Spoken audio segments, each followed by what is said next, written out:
On this episode of MythBusters.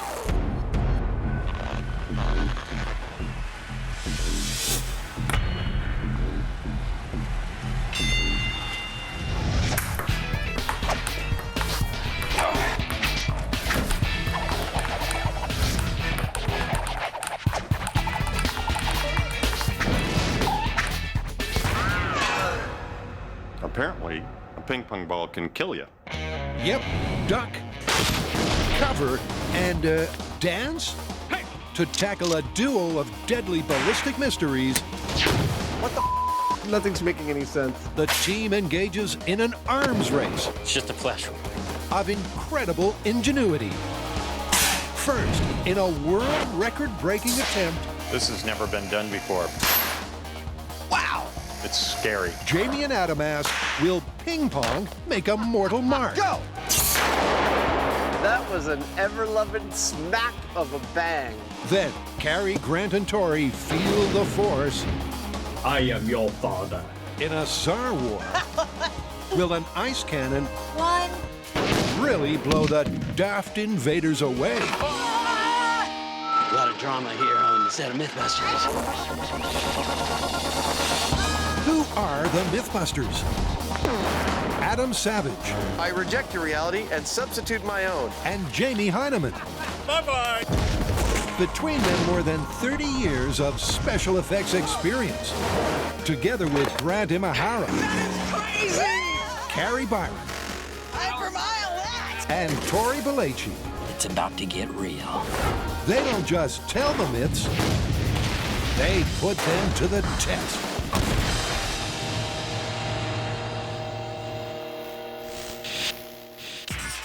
First up, Adam and Jamie tackle the tall tale that ping pong can go lethally wrong.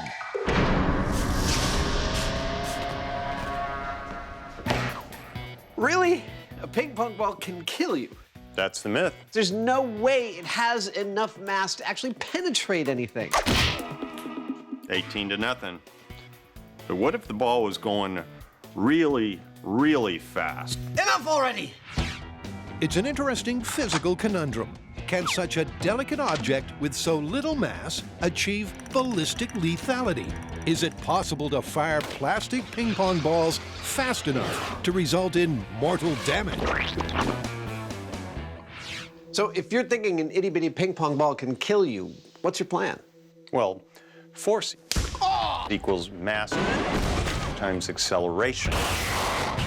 Ah, I see. So what this lacks in mass, you're hoping to make up for in speed. How fast are you thinking of going? A lot. I'm thinking supersonic.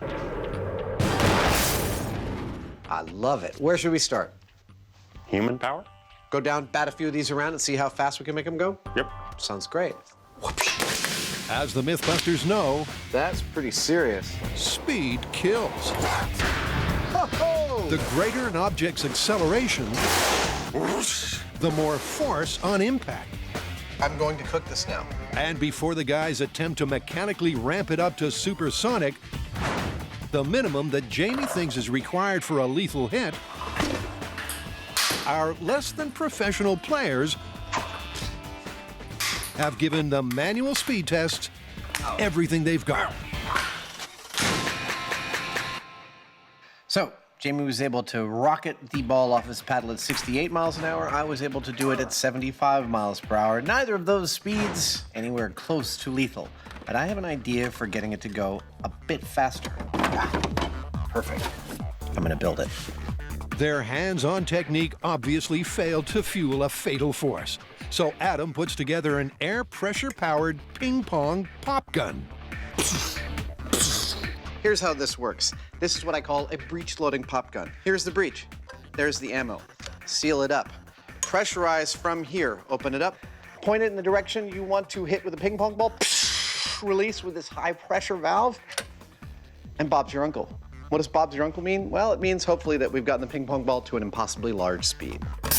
And with the pressure pumped to the max the pop gun can handle, a modest, 95 PSI in 3. we're about to find out. 140 miles per hour. Nice for a little device like that. There we go. It's not lethal, though. We've got a long ways to go before we get to that point. Yep, as Brody would say, they're gonna need a bigger barrel. Our paddles got the ping pong balls to about 70 miles an hour. My little shooter here, up to 140. Wait a second, editors, can you give me a nice shotgun sound effect for this? Much better. Got the ping pong ball up to 140 miles an hour at 100 PSI. One! You know, for years, Jamie's gonna be like, ah, crap, there's another damn ping pong ball in the rafters. Jamie's, in my experience, PSI is not the deciding factor for acceleration in an air cannon. It's barrel length. So I think what we need to do is build another one of these with a really, really long barrel.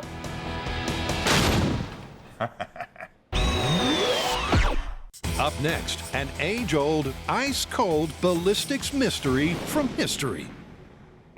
Well, I hope you guys packed your thermals, because this myth comes from the depths of winter in medieval Russia. Now, there was a town, it was under siege, and they didn't have anything to defend themselves with. So they improvised a cannon and cannonballs out of the one thing they had plenty of: ice. Really? Just ice? Yes, ice, possibly some materials to strengthen it, but the history books say it was a viable defensive weapon. Well, the good news is if there's another ice age and the zombie apocalypse happens, we'll have something to fight them off with. Oh, it's really good to be prepared for everything. I'm always prepared. The MythBusters and cunningly improvised cannons go way back. So, who better to light the fuse on this mythical marvel of mechanical engineering? Say hello to our little friend! Supposedly, in the ultimate test of backs-to-the-wall improvised ingenuity, the Cossacks crafted a cannon out of the most unlikely material imaginable: frozen water. All right, now you remember a million years ago when we first started on the show, we tested ice bullets. And as soon as we shot the rifle, the bullet turned to gases. Which is exactly why I think that before we go and build a full-size ice cannon, we should start by testing the cannonballs. Right, because if the cannonballs can't hold together, then the myth is already busted. Exactly. So why don't we do this? Let's make some ice cannonballs. We'll fire them out of a real cannon and take it from there. Good. I like it. The team's previous failure firing frozen H2O ammo It just can't be done. You're gonna end up with vaporized water. means the opening salvo in this Siberian siege story will be the weakest link: the projectiles themselves. We've done a lot of research to see if we could find any sort of historical information on the specs of the ice cannonballs. Now, we found that they may have been reinforced with fibers such as hemp, wood, and paper pulp. So while Tori and I work on these supplemented cannonballs, Grant's gonna work on the clear ice ones. What is going on back there? So, using natural materials for structurally stronger alternatives, Sawdust. the team makes 4 types of frozen cannonballs. Yeah, this is gonna be one strong cannonball. Pure ice Perfect. and ice plus hemp, Ice ball with hemp in it. sawdust, and paper. Whoa, that is awesome. Look at how perfect that is. With their projectiles prepped, it's off to a suitably explosive location. All right, let's bring out the cannon. All right. We've come out to Angels Camp, where we have a long history of blowing up cement trucks, unleashing fireworks men into the world, and firing off a cannon. Whoa! That's what we're gonna do again. There she is. Harry Webb has brought out Old Moses so that we can test each recipe for our ice cannonballs and see which one can withstand the blast of a real cannon. We're going to be firing our cannonballs with increasingly larger amounts of black powder to see if they can withstand the pressure. We're starting with pure ice cannonballs and 8 ounces of black powder, the minimum amount we can use in the cannon. Don't worry, comrade. They're only shooting ice. How bad could that hurt? We'll use it to chill our vodka. We've set up our grid to collect some data on speed and also added a target. Hey, come on, let's go dance into battle. So it's all go for test 1. We are loaded. Loaded! Yay! A pure ice cannonball and half a pound of black powder with a potential muzzle energy of 20,000 joules. Eyes and ears? Surely it doesn't stand a snowball's chance in hell of surviving. Firing! 3, let alone doing any damage to our dancing dummy. 1. That was awesome. That looked like a very successful hit. That looks like we hit the bad guy. Knocked him down. I am totally shocked. Not only did the pure ice cannonball come out completely intact, but it was traveling 1,000 feet per second, or 680 miles an hour. That means if we aim our cannon just a little bit up, we can travel an incredible distance. It is an incredible result. The mighty power of old Moses couldn't part the frozen water. It stayed intact and hit the target at a lethal 680 miles per hour. Sorry, my friend, I guess we underestimated the ice. And such an impressive result means the myth can proceed in its purest form, without supplementary materials. The question is, how fast can pure H2O go?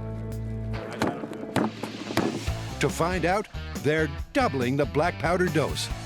The gun is loaded. Judging by how everything's gone so far, I think the pure ice ball is going to survive just fine with a pound of black powder. In 3, 2, 1. Well, a pound is a lot more aggressive. Wow. Yeah, that's more than double the sound. All right, let's check the high speed. Louder? Sure. Did it stay intact? Yep. But was there an increase in muzzle velocity? Yes, indeed. We were able to get our pure ice cannonball to travel over 1,400 miles per hour. That's Mach 1.7. But we're not done yet. Now we're gonna take old Moses to the max. We're gonna go up to 1.5 pounds of black powder, The powder burrito grande. which is the most that this cannon can handle. Let's see what happens. 3, 2, 1. Oh, yeah! Old Moses supplies the biggest boom he can handle. And with the top speed topping out at an astonishing 1,550 miles per hour, the ice has exceeded all expectations. Look, this is a totally unexpected result. I mean, none of us ever thought that a pure ice cannonball could survive being shot out of a cannon. Especially since we had tested the ice bullet way back when, and every time we shot that bullet, the ice just turned into water vapors. So I figured that's what was gonna happen with the ice cannonball, but it didn't. So we've got our cannonball. Now he needs a cannon. Welcome back. Jamie the Paddle says, we've effectively been attempting to weaponize the 1/10 of an ounce ping pong ball and make it lethal. So we started out smacking them with rackets as hard as we can and came up with about 75 miles per hour off the racket. So I built this little baby right here. And at 90 PSI, we were able to shoot ping pong balls from this at 140 miles per hour. Still not really lethal. But continuing along this theme, we figure if we make something that's a little bigger, My little pop gun. say 20 times this big, we might get some real results. So, in an attempt to do some deadly damage, Adam and Jamie are going to extreme lengths. It's coming along nicely. 80 feet to be exact. And exactly why? Well, a Heineman walks into a bar and says, So why the long barrel? Well, as long as the pressure behind the ball is greater than the pressure in front of the ball's going to continue to accelerate. Perfect. And so the longer the barrel we have, the more time the ball will have to do that, and the faster it'll be going when it comes out the far end. There's a target. and with a pop gun pressurized to the max the shop air can supply, Okay, that's 140 PSI. it's time to load These are some professional grade ping pong balls. and lock Close the breech. and let rip. Range is hot. Firing. 3, 2, 1. I just see a hole at the other end.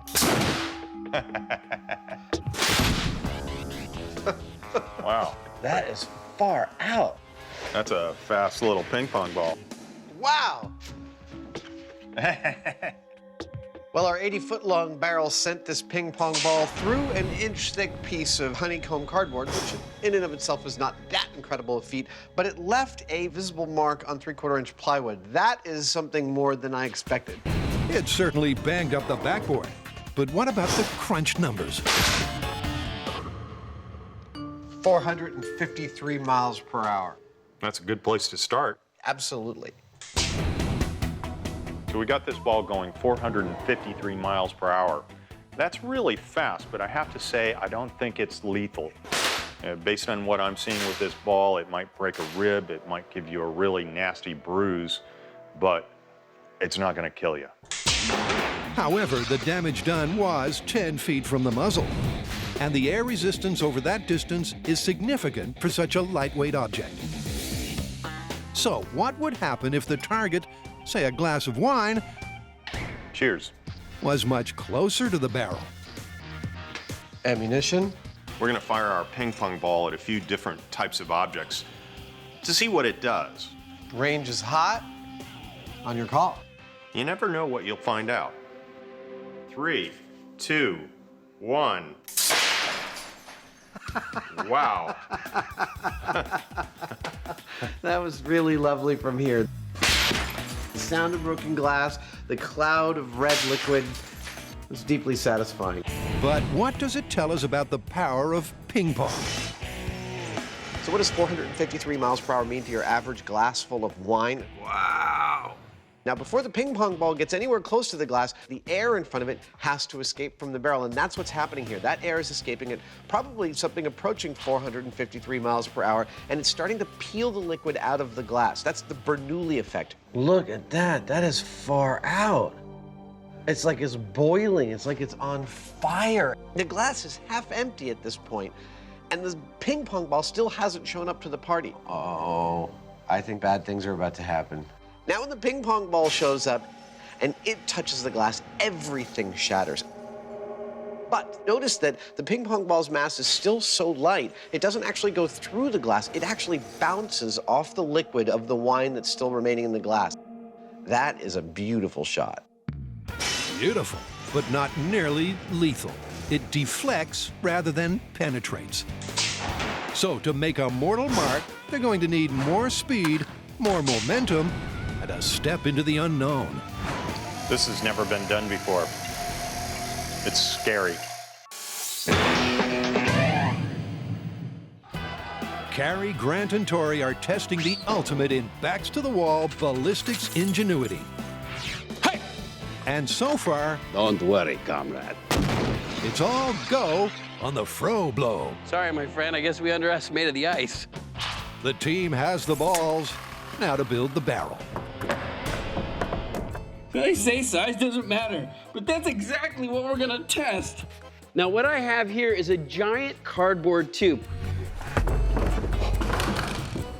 Everybody okay?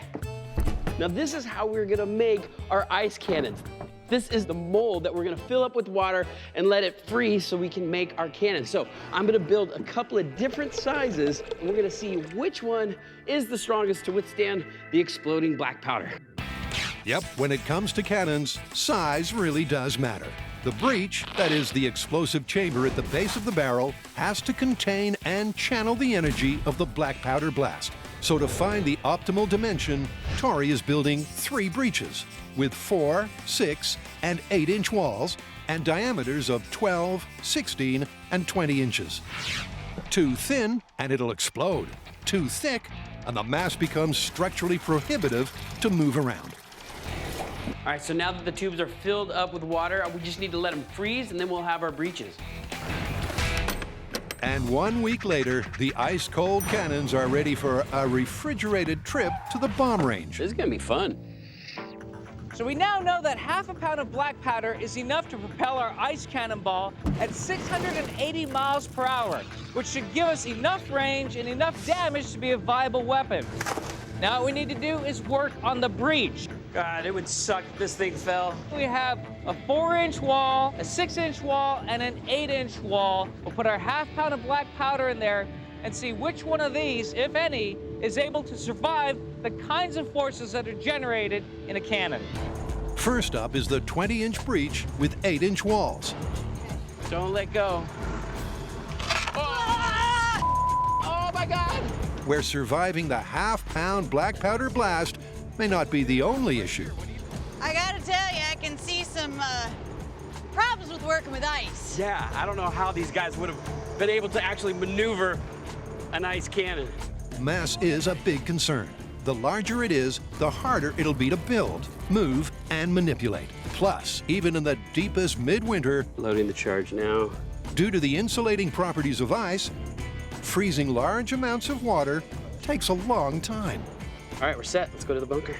Meaning the smallest breach that can contain the blast will be the best option. So, with the black powder loaded and no projectile, which barrel will survive? All right, this is 20-inch diameter breach in 3, 2, 1. Well, we just figured out a way to make hail instantly. Giant snow cone. Now that did not go according to plan. That's not gonna work. That is the thickest wall we have. Yep, if the thickest breach didn't survive, the smaller one sure won't. And Just kind of went.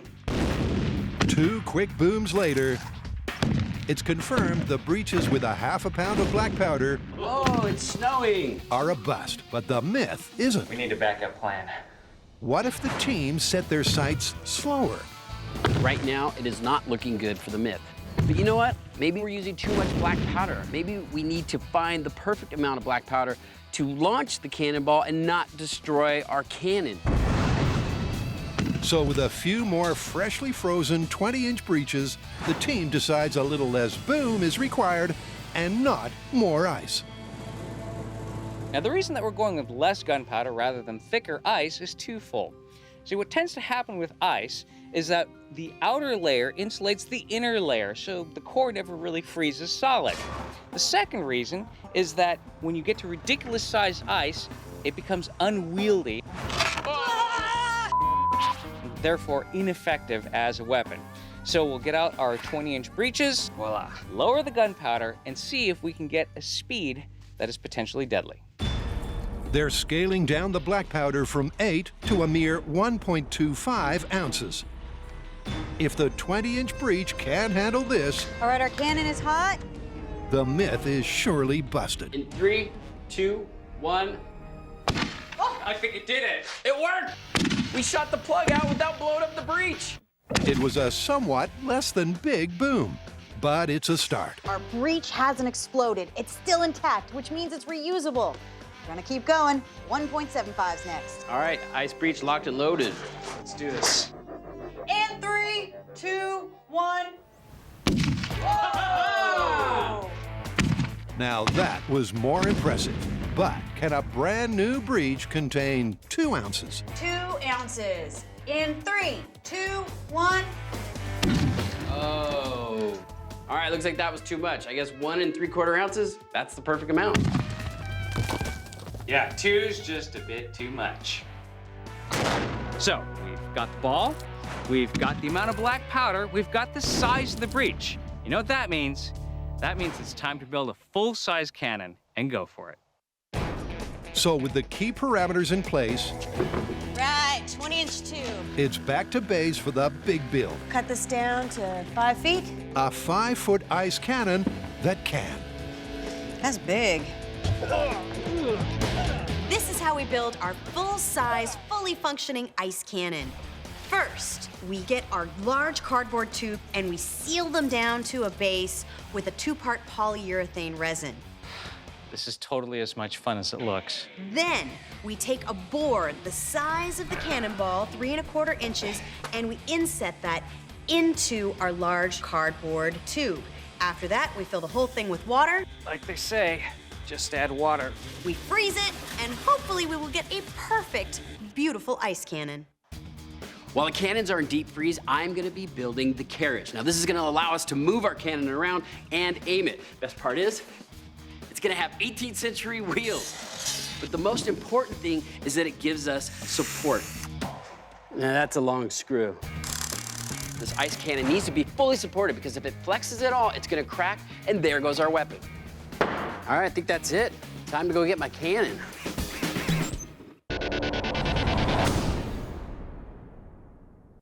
One. Adam and Jamie have a supersized ping pong pop gun, and they're not afraid to use it. But while shooting aesthetically pleasing objects at 450 miles an hour is impressive, they've determined the resulting destruction is less than lethal. So, what next? It might break a rib, but it's not going to kill you. Well, Adam has chanced upon a cutting-edge resource called the, internet. It's amazing. It turns out that physics teachers have been getting incredible acceleration out of ping pong balls without using 80-foot-long barrels. And I think it's a method that we should investigate immediately.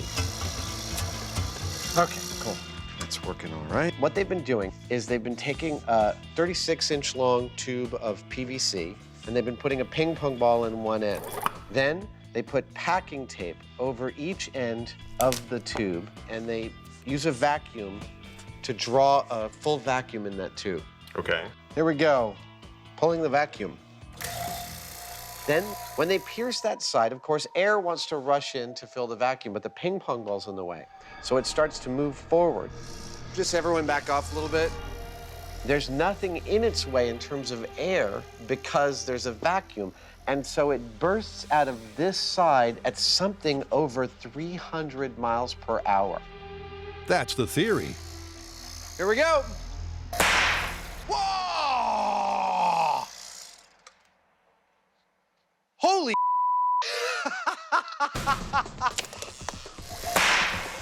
Oh man, that was really good. I didn't expect it to work that well. The 3-foot prototype worked scarily well. Popping the sealed vacuum caused a sudden influx of air, and the pressure differential sends the ball rocketing. And after a few technique tweaks, One. and a doubled barrel length, One. Adam measures rocketing at 375 miles an hour. That is mighty respectable. respectable enough to be the new ping pong projectile power of choice. Well, the vacuum trick for launching a ping pong ball out of a short length of tubing is working gangbusters. I actually got 375 miles an hour on a ping pong ball out of this measly 6-foot tube. That is awesome, and this is where I'm going to concentrate my energy to get the fastest ping pong ball possible. All right, we're ready. Based on the theory that bigger barrels are better, It's taking a little longer to pump this out. Yeah. the guys have rigged the vacuum pump to their enormous 80-footer. There's plenty of nerves, This has never been done before. It's scary. high expectations, Here's a world first. and energy waiting to fulfill its potential. Ping pong bazooka in 3, 2, 1. But it's an unexpected and disappointing dud. That's no good. Here's our ping pong ball. That wall is where we want the ping pong ball to be embedded in. 1. Something's not working. But it's reaching close to the end of our tube and then somehow bouncing back a little. Well, not somehow. See, air rushes in this tube behind the ping pong ball. There's vacuum in front of it, but that air sneaks past the ping pong ball, and it looks like it's providing a cushion that's actually causing it to spring back once it reaches the end. So it's not attaining enough speed or momentum to bust out. 1. Nope. Didn't make it. It tells me that we've made this tube too long. Yep, that cushion of air decelerates the ball to the point that it doesn't have the force to pop the packing tape. So, as Brody wouldn't say, they need a shorter barrel. Question is, how short? We're gonna use the high-speed camera to find out where the ping pong ball is no longer accelerating. Then we're gonna cut the barrel there and hope that that works. All right, speed test, here we go. 3, 2, 1. Several tests and sums later, 1. they find the ball maxes out 30 feet along the barrel at an astonishing velocity. 8:29. We're well past Mach 1 here. So a quick reset at the requisite length, Boy, was that tough. and the guys are expecting Let's do it. the ball to bust out of the packing tape at over 800 miles per hour. 1. That would be a supersonic ping pong ball. Sounded fast, but who knows what that meant. What it means is 275 miles per hour. We're getting less out of a 30-foot barrel than I was out of a 6-foot barrel. Yeah. a frustrating miscalculation. What the It's only coming out of the barrel at 192 miles per hour. The shorter barrel means the ball is now accelerating enough that it can burst free, but the air cushion is still an issue. Even though we're seeing speeds upward of 800 miles per hour inside the tube, by the time the ball leaves the end of the tube, it's been decelerated to well under 200 miles an hour, and that's not lethal. Yep, so far this myth is misfiring. Failure is apparently the only option.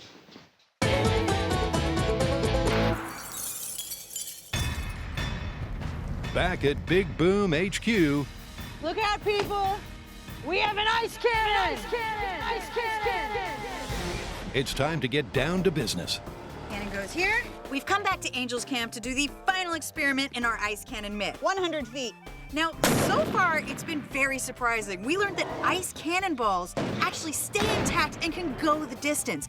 Right here, 150 yards. Let's set up our target. Now, we're gonna find out if an ice cannon Time to deploy the army. can shoot an ice cannonball. It's time to go to war. So this sets up the criteria for our myth. Number one, the ice cannon has to have sufficient range, meaning that it has to fire about 150 yards. Hey, when does the Shakespearean puppet show begin? Number two, it has to cause significant damage. This is a family show. This isn't quite from a family store. I might have to do a little bit of censoring. And number three, it has to be reusable. One time only doesn't work. That's better. If the ice cannon meets all three of these criteria, then we can call this myth plausible. What is that they're wheeling out? What they're wheeling out is a full-size cannon with a 5-foot-long, 20-inch diameter barrel. It's a fantastic feat of frozen engineering. Whoa! Yes, it is! We're coming out! Good. But during the cannon's tricky transition from vertical in the truck Whatever you do, don't break it. Shut up! to horizontal on the carriage, Okay, wait. Ooh. it's apparent how tough this test is going to be. One of the major challenges of the ice cannon is the fact that the one we made is 600 pounds. Ice is really, really heavy. We're lodged. It won't go up. I have to bring the whole thing up. A lot of drama here on the set of MythBusters. So actually having to move it from the freezer onto a truck, off the truck to here, Stop. No, don't stop. Keep going. Okay. get that tube off of the ice cannon and put it on the carriage without cracking or crushing it. Okay. It's insane. Ah! Now, let's get it on the carriage. I just want to see this thing work once. I hope we can. The extreme mass, coupled with the lack of structural integrity, What the hell are we doing? This is nuts. is an obvious downfall of the building material. Woo! But once in position and prepped, Beautiful. Electric match here. it truly is a sight to behold. Oh, it's beautiful. It's an ice cannon. And whether it works or not, Look at that beauty.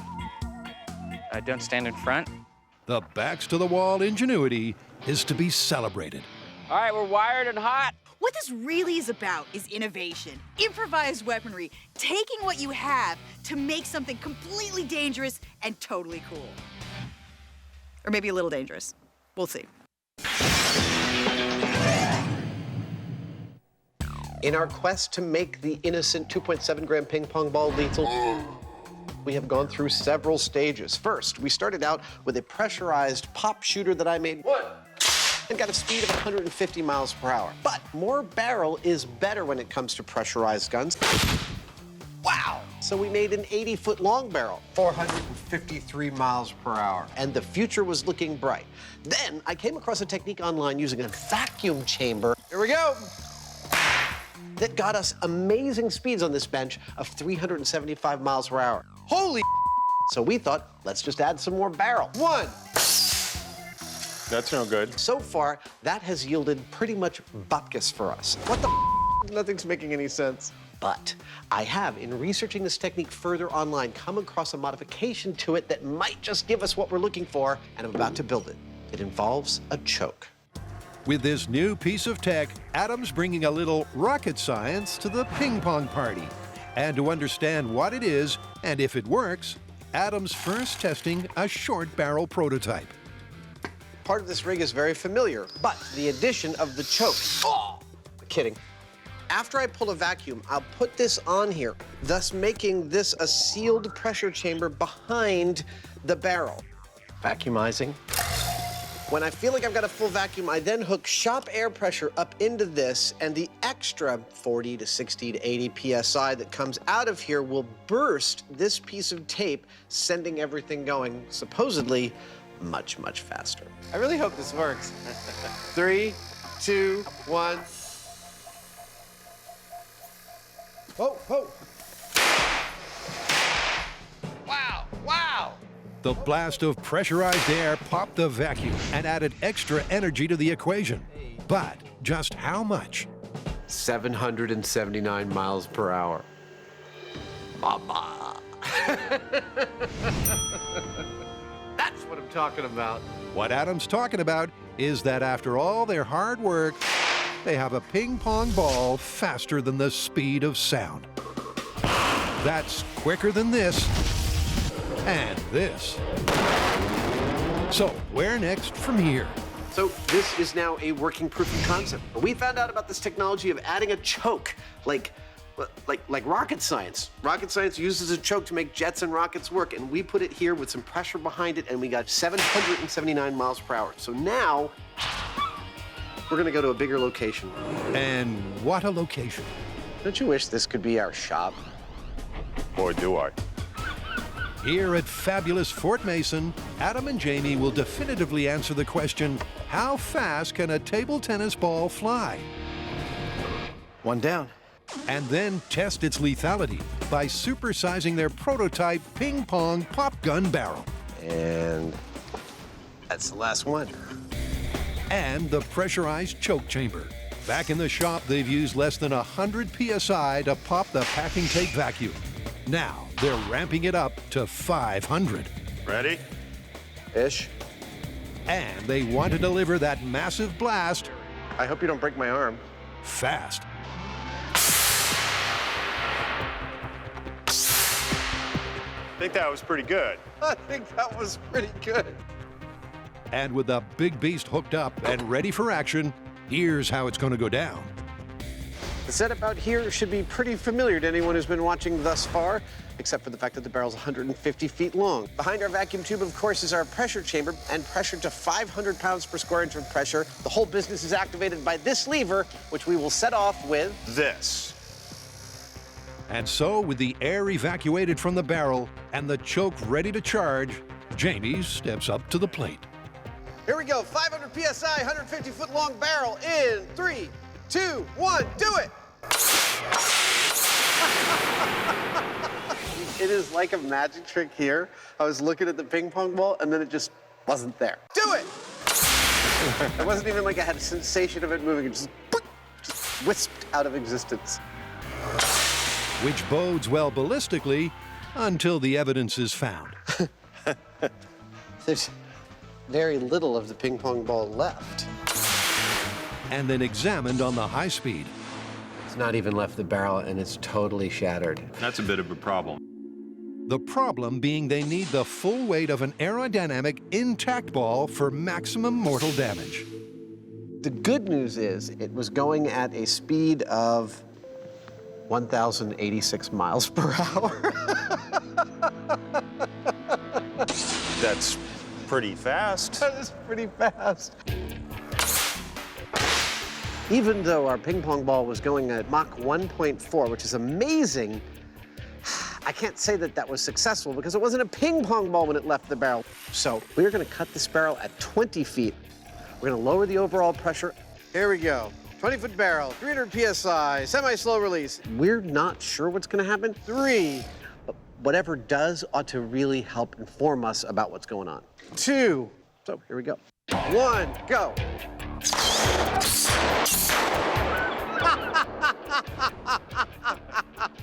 That was an ever-loving smack of a bang. That was a hell of a bang, and that ball is rolling. The ball is intact. Wow. Intact and insane. Confirmed on the high speed at a world record 1,100 miles an hour, the delicate 2.7-gram ping pong ball is traveling twice as fast as a jumbo jet. As fast as a speeding bullet. Now we are talking. We went from a 150-foot barrel to a 20-foot barrel with 300 PSI behind it. Now it's time to find out if the 1,100 miles per hour we got out of the end of that barrel, I think we're ready. It's in fact lethal. Lethal balls. That's what we're looking for.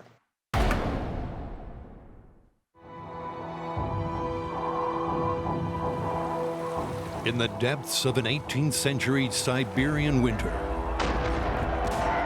a desperate, siege-bound army used their imagination and their most abundant resource and came up with a working ice cannon. It's been 300 years since this majestic MacGyver-like solution has supposedly worked. Will it take out the fearsome foam army? It's the moment of truth. All right, this is Ice Cannon final experiment. In 3, 2, 1. And the cannon is still intact! So far, so good. With a muzzle velocity of 200 miles an hour, the cannonball easily covered the 150 yards to the target zone. Look at this.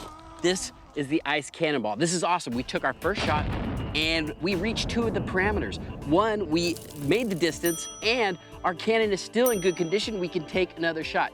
We just didn't get the damage that we were looking for, but for something that hasn't been done in 300 years, it's pretty good. Not just pretty good. The team successfully fired a cannon made of water. But according to their strict criteria, it's not yet successful. Well, I know the cannonball made it all the way to the guys, but I'm hoping this time it actually does some damage. So when you're talking about the damage that a cannonball can cause, you're talking about kinetic energy. Kinetic energy depends on 2 things, mass and velocity. Now the mass is determined by the ball itself. So if we want more kinetic energy, what we need to do is increase the velocity.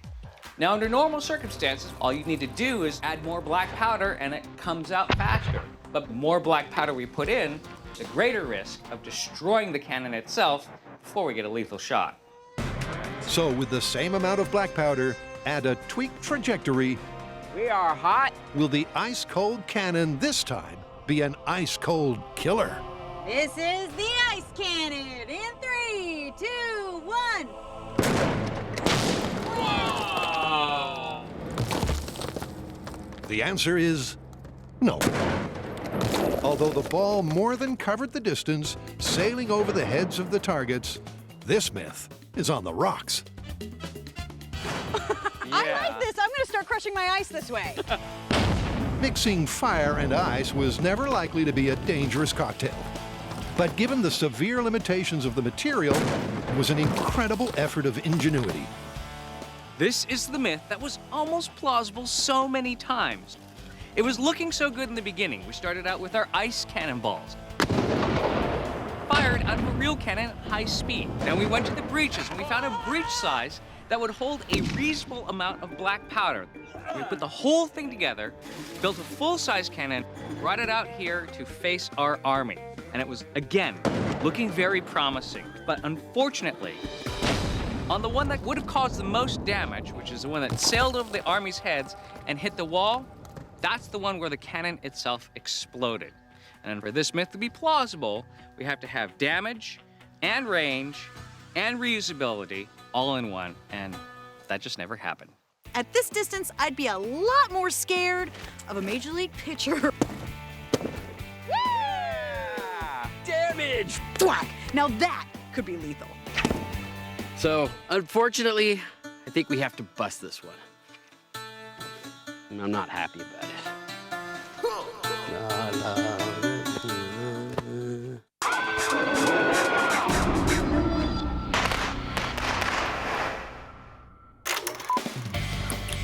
Table tennis, one of the fastest ball sports on the planet. But surely it can never be fast enough to be fatal. So it all comes down to this. A ping pong ball going 1,100 miles per hour Go. versus flesh. Which one's gonna win? We're about to find out. For our lethality test, today's human analog will be played by a pork shoulder, otherwise known as a pork butt, because pork has 4 shoulders, and 2 of them are butts. It's true, look it up. Question is, will the world record-breaking ball bounce harmlessly off the butt or penetrate with lethal force? Time to turn some potential energy into some actual energy. You ready? I'm ready. Okay. Short barrel, 300 PSI, lethality test with a pork butt in 3, 2, 1, go.